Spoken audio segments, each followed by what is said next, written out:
Another trade that was pretty shocking for a lot of people, myself included, did not see this one coming whatsoever. We have Stefon Diggs being traded to the Bills. The Vikings received a ton of draft capital in exchange for him.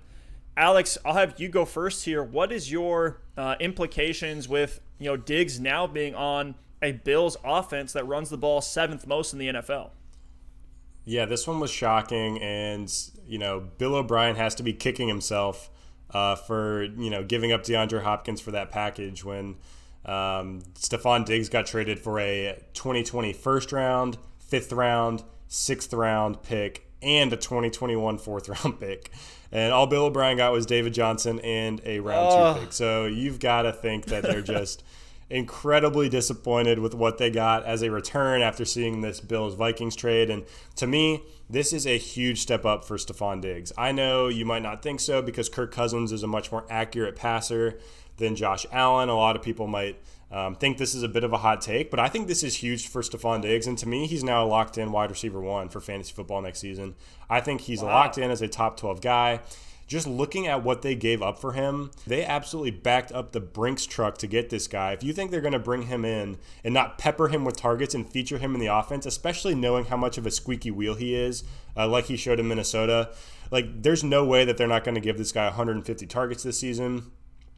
We saw that this Bills offense, even last year, can support a top wide receiver. John Brown went for over 1,000 yards, and Stefon Diggs is, no hate to John Brown at all, but Stefon Diggs is immensely more talented than John Brown is, and because he likes to talk and he likes to get the ball, I think he's going to see a lot more volume than John Brown did in 2019. So for me, I think he's going to be featured. I think Josh Allen is going to continue to get more accurate as a passer. He made huge strides from his rookie season to this past season. I think that's only going to continue. And to me, Josh Allen also takes a step up. This is a true wide receiver one for him. He didn't even really have a wide receiver one last year. John Brown was solid, but when you think about your DeAndre Hopkins, your Julio Jones, your Amari Cooper, your Keenan Allen type guys, John Brown's just not quite on that level. Now he gets that type of player in Stefon Diggs and still has John Brown as the wide receiver too, still has Cole Beasley underneath, still has Singletary who can catch it out of the backfield, still has the rushing ability. To me, this puts Josh Allen in conversation as a top 5 fantasy quarterback. We've talked about it a lot. I've got Lamar, Mahomes, and Kyler as my top 3, and I think Dak Prescott might be 4 and Josh Allen's 5. So I think this Bills offense is going to be awesome next season. I know they don't really get a lot of credibility for being a super fun, exciting offense, but I think this could definitely take them over the top. And for me, I'm really excited to see what they're able to do. And the one big loser in this trade, I think, is John Brown. He's definitely not a guy I'm really considering next year. Maybe he's a flex type player, but there's little to no chance, I think, that he's going to go back over 1,000 yards in 2020. Steph, what do you think?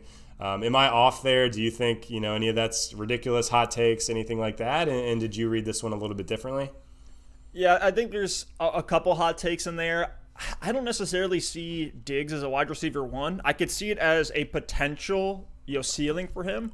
But I don't expect that by any means. We had John Brown ending as the wide receiver 20 in PPR leagues, looking at season-long stats. We had Diggs finishing as the wide receiver 24. So to me, it looks like Josh Allen now gets 2 John Browns in his arsenal. Now, I do like the talent and ability of Diggs over Brown. Is there a possibility where both of them finish as wide receiver 2s? Just with how little volume there is, I don't think so. But then again, we did see the Vikings with Thielen and Diggs both kind of finish in that 1 and 2 range. So maybe if Josh Allen takes a big step forward with his completion percentage, he's kind of in that lower end, completes about 58.8% of his passes. That's a little rough, a little over 3,000 passing yards. And then Josh Allen also, makes a lot of his own hay on the ground.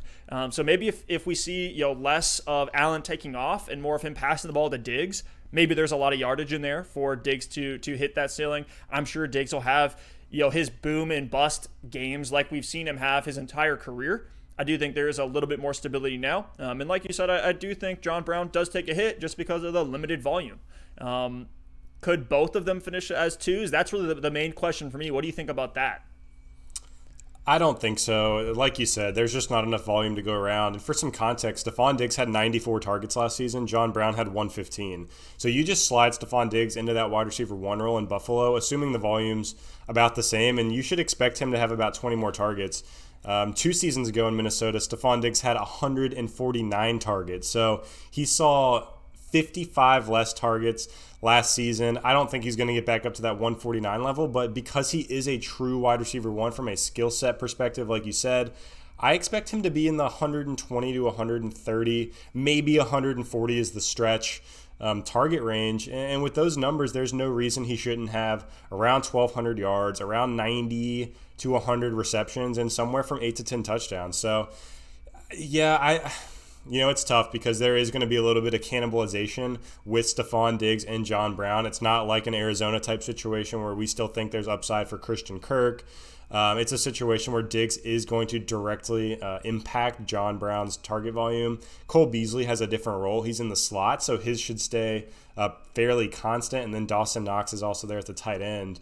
So for me, I think Stefon Diggs really, really knocks John Brown down a peg. And John Brown should be fine from an NFL perspective, but he's just not someone I'm interested in from a fantasy football perspective.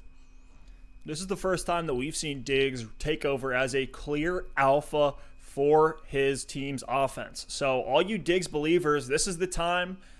I'm sure in a dynasty league, if you want to sell Diggs really, really high, you can find that guy. Maybe in our league, it's Alex, and you can sell Diggs to him, somebody who believes in that wide receiver one upside. It's tough. It's tough. I could see it happening, but I see a much more likely outcome as he finishes around the 16 to 24 range, just with That's the fair. limited volume, and he'll have his blow-up games for sure.